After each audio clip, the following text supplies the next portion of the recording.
Hello friends, welcome to my YouTube channel. आज हम इस वीडियो में बात करेंगे 10वीं क्लास की मैथ्स के बारे में।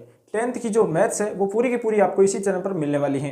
उसका क्या पैटर्न है, किस तरह का सिलेबस है, वो सभी आपको इसी वीडियो पर मिलने वाले हैं। आज हमारा जो चैप्टर है वो फर्स्ट चैप्टर है। फर्स्ट चैप्टर के अंदर हम एक्सरसाइज फर्स्ट देखने वाले हैं और रियल नंबर क्या होता है। इस चैप्टर के अंदर आपको इतना याद रखना है कि सम विषम क्या है, पूर्ण संख्या क्या है, पूर्णांक संख्या क्या है, प्राकृत संख्या क्या है, साथ में जो एलसीएम है, एचसीएफ है, वो किस तरह से निकालते हैं। सिर्फ इतना ही आपको इस चैप्टर के अंदर याद रखना है। इसके बाद में हम एक्सरसाइज फर्स्ट का पहला क्वेश्चन है वो करने वाले हैं। आप चैनल पर नए हैं, सब्सक्राइब कर लेना। इस चैनल को अपने दोस्तों के साथ शेयर जरूर कर लेना, क्योंकि इसी चैनल पर आपको सभी एक्सरसाइज के क्वेश्चन हैं वो करवाने वाले हैं। तो आज का हमारा पहला टॉपिक है रियल नंबर, फर्स्ट चैप्टर रहने वाला है और उसके अंदर एक्सरसाइज पहली एक्सरसाइज रहने वाली है। और आज का पहला क्वेश्चन रहने वाला है, निम्नलिखित संख्याओं को अभाज्य गुणनखंड के गुणनफल के रूप में व्यक्त कीजिए। इनमें से जो संख्याएं हैं उन्हें अभाज्य गुणनखंडों के गुणनफल के रूप में व्यक्त करनी है। तो हम किस तरह से कर सकते हैं। इसके अंदर जो 4-5 संख्या दी गई है, 140, 156, 3825 और 5005 और 7429, ये संख्याएं दी गई हैं। इनको हम गुणनखंडों के गुणनफल के रूप में किस तरह से व्यक्त करते हैं। सबसे पहले देखते हैं पहला, यानी पहला ऑप्शन क्या दिया गया है, 140। 140 है, इसको गुणनखंडों में किस तरह से डिवाइड करना है आपको। जिस तरह से एलसीएम एचसीएफ निकालते हैं उसी तरह से इसको डिवाइड कर लेंगे। 140 को इस तरह से आपको लिखना है 140, और अब हमें क्या करना है, धीरे धीरे इसको कम करते जाना है। ठीक है, सबसे पहले छोटी संख्या का हमें इसके अंदर भाग देना है। क्या इसके अंदर 2 का भाग जाता है, तो 2 का भाग हमें देखना है कि पीछे अगर 0 है, 2 है, 4 है, 6 है, 8 है, तो अगर ये संख्या लास्ट में है, पीछे है, तो 2 का भाग चला जाएगा। तो इसके अंदर 2 का भाग जाने वाला है, तो 2 का भाग देंगे तो कितना आएगा, ये आ जाएगा 140 का आधा कितना होता है, 70 होता है। तो यहाँ पर 70 लिख देंगे। उसके बाद में क्या है, नीचे लाइन लगा दी। उसके बाद में है क्या 70 के अंदर 2 का भाग जाता है, ये हमें देखना है। 70 के अंदर 2 का भाग जाता है क्योंकि पीछे इसकी शून्य है, तो 2 का भाग देंगे तो 70 का आधा कितना होता है, 70 के अंदर 2 का भाग देंगे। तो इस तरह से आप भाग भी दे सकते हैं। 70 के अंदर हमें 2 का भाग देना है। तो ये हो गया 3 दूआ 6, उसके बाद में नीचे बच गया 1 और फिर आगे है 0 उतार देंगे, तो ये 5 दूआ 10 हो गया, ये 5। उसके बाद में नीचे क्या बच गया, शेषफल शून्य बच गया, तो ये हमने क्रॉस लगा दिया। उत्तर क्या है इसका, 35 आया। तो सबसे पहले अगर आपको ये सीखना है तो आपको भाग आना जरूरी है। भाग, गुणा, जोड़, बाकी है, ये सभी आपको आना जरूरी है। उसके बाद में देखिए इसके अंदर आया है 35, यहाँ पर हम 35 लिख देंगे, ये 35 लिख दिया। उसके बाद में देखिए क्या 35 के अंदर 2 का भाग जाता है, ये हमें मिटा देना है। क्या 35 के अंदर 2 का भाग जाता है, क्योंकि इसके पीछे क्या है, विषम संख्या है। विषम संख्या है तो इसके अंदर 2 का भाग नहीं जाएगा। उसके बाद में हमें देखना है क्या 3 का भाग जाता है, तो 3 का भाग भी इसमें नहीं जाने वाला है। उसके बाद में 4 का भाग भी नहीं जाएगा क्योंकि पीछे विषम संख्या है। और फिर देखेंगे हम 5 का, तो इसके अंदर 5 का भाग जाता है। 7 पंजा कितना होता है, 35 होता है। और 7 में किसी का भाग नहीं जाता है, सिर्फ 7 का ही जाता है, तो यहाँ पर 7 का भाग देंगे, एक बार जाएगा। बस यहाँ तक आपको करना है, उसके बाद में छोड़ देना है। अब कुछ नहीं करना है आपको। जो ये संख्या दी गई है, इस साइड में जो संख्या आई है, इन संख्याओं को गुणा के अंदर लिख देंगे। 2 × 2 × 5 × 7, ये जो संख्या आई है ये क्या है, इसका गुणनखंड हो गया। अब इसको और शॉर्ट में लिखना चाहें तो आप इस तरह से भी लिख सकते हैं। 2 × 2 क्या है, इसको हम 2 की घात लिख सकते हैं 2, तो 2 की स्क्वायर हो जाएगा 2 × 5 × 7, ये इसका उत्तर हो गया। पहले का उत्तर है वो क्या रहने वाला है, 2 की पावर 2 × 5 × 7। तो इस तरह से इसका आंसर निकल गया है। ये इसका आंसर हो गया, 2 की पावर 2 × 5 × 7, ये इसका आंसर हो गया। उसके बाद में हम देखेंगे अगला 2 नंबर, आराम से करना है। 2 नंबर है वो क्या है, 156 है। 156 लिख लेंगे, ये 156 लिख लिया। 156 लिखने के बाद में आपको क्या करना है, इस तरह से गुणनखंड करना होगा। इसके अंदर क्या देखते हैं हम, पीछे सम है या विषम है। तो पीछे जो संख्या है वो सम है, तो यहाँ पर 2 का भाग चला जाएगा। 2 का भाग देंगे तो 1 में नहीं जाएगा, 2 अंक लेने वाले हैं, तो 15 में 2 का भाग देंगे तो कितना आएगा, 7 दूआ 14 आएगा।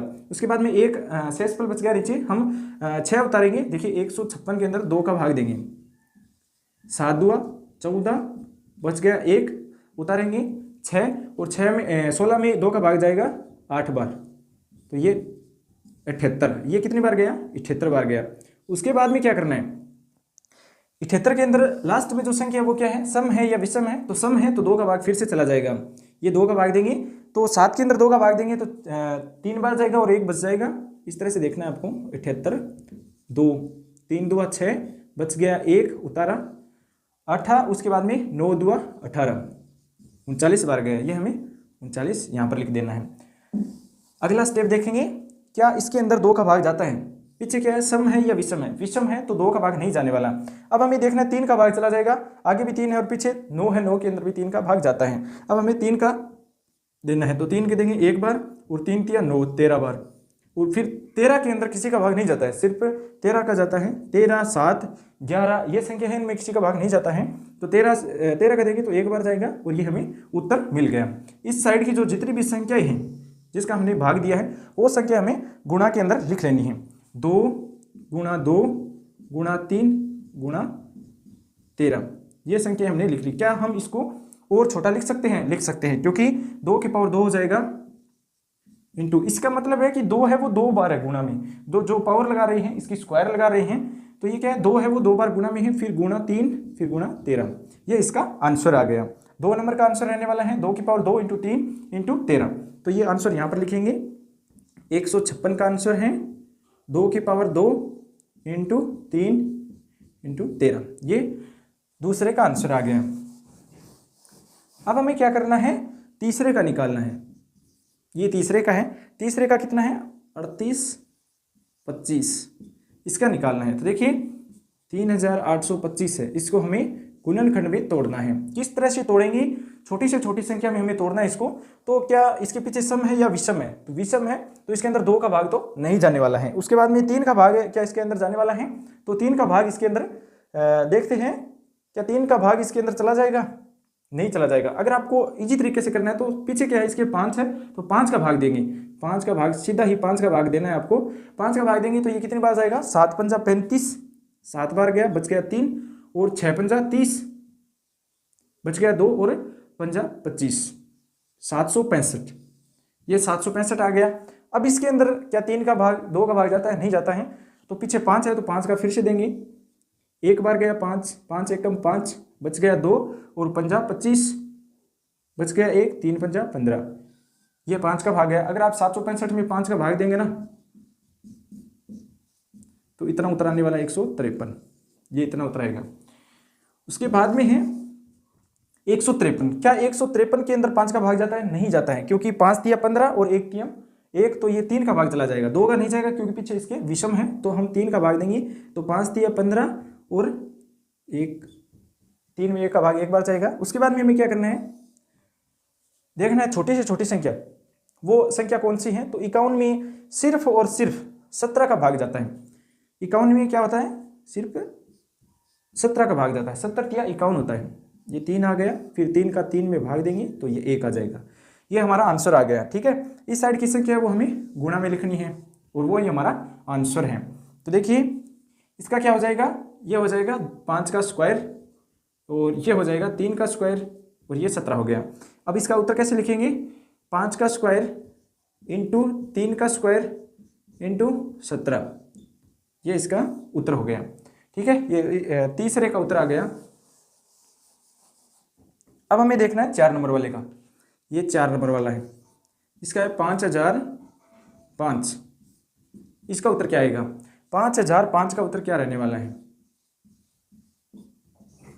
गुणनखंड करेंगे, तो गुणनखंड करेंगे तो इसके अंदर 5 का भाग चला जाएगा क्योंकि पीछे 5 है, तो 1 गया, फिर 0 फिर 0, 5 के अंदर 1 बार गया, ये 5 का आया, 1001 आ गया। अगर 1001 को 5 से गुणा करेंगे तो 5005 आएगा। ठीक है, उसके बाद में हमें क्या करना है, 1001 के अंदर किसी का भाग जाता है क्या? 2 का जाता है, 3 का जाता है, इनका किसी का नहीं जाएगा, सिर्फ 11 का जाने वाला है। तो सीधा अगर पीछे 1 है, इसके पीछे अगर 0 है तो आपको क्या करना है, सिर्फ 11 का भाग देना है। हम 11 का भाग देंगे तो 11 का भाग कितनी बार जाएगा, 11 9 99 होता है, उसके बाद में 1 बच जाएगा। देखिए इस तरह से आपको भाग देना है, 11 9 99, बच गया 1 और ये 1 उतार दिया, 11 एकम 11, ये 91 आ गया, ये आ गया। अब 91 के अंदर कितने का भाग जाता है? 91 के अंदर क्या 7 का जाता है? 7 एकम 7, बच गए 2, 7 या 21, 7 एकम 7 और 7 या 21, ये 13 आ गया। तो अब 13 का हमें क्या करना है, 13 के अंदर किसी का भाग नहीं जाता है, 13 है वो टूटता नहीं है किसी में, 11 हुआ, 13 7 ये सभी टूटते नहीं है, तो यहाँ पर 13 का भाग देंगे 1 बार, ये हमारा आंसर आ गया। ठीक है, इसको हमें गुणा के अंदर लिखना है, 5 × 11 × 7 × 13, ये हमारा उत्तर आ गया। उसके बाद में लास्ट में है 7429। इसके अंदर देखना है किसका भाग जाता है, 7429, इसका हमें गुणनखंड करना है। देखिए क्या इसके अंदर 2 का भाग जाएगा, नहीं जाएगा, क्योंकि इसके पीछे विषम है। 3 का भाग जाएगा, 3 का भाग भी इसके अंदर नहीं जाने वाला है। 4 का भाग भी नहीं जाएगा, 5 का भी नहीं जाएगा, पीछे 5 नहीं है, 6 का भी नहीं जाएगा। ऐसा हमें देखना है जिसके अंदर 9 आता है लास्ट में। ऐसा कोई पहाड़ा है जिसके अंदर 9 आता है, 17 है, 17 अंदर आता है, 17 के अंदर इसका चला जाएगा, क्योंकि 7 को अगर 7 से मल्टीप्लाई कराए, 7 को 7 से गुणा कराए तो 49 आता है। तो यहाँ पर क्या है, 9 है लास्ट में। तो ऐसी संख्या है जिसके पीछे 7 लगा हो, उसका भाग चला जाएगा। तो 7 का तो नहीं जाने वाला है इसके अंदर, तो 17 का देंगे। इसके अंदर क्या करेंगे, 17 का भाग देंगे।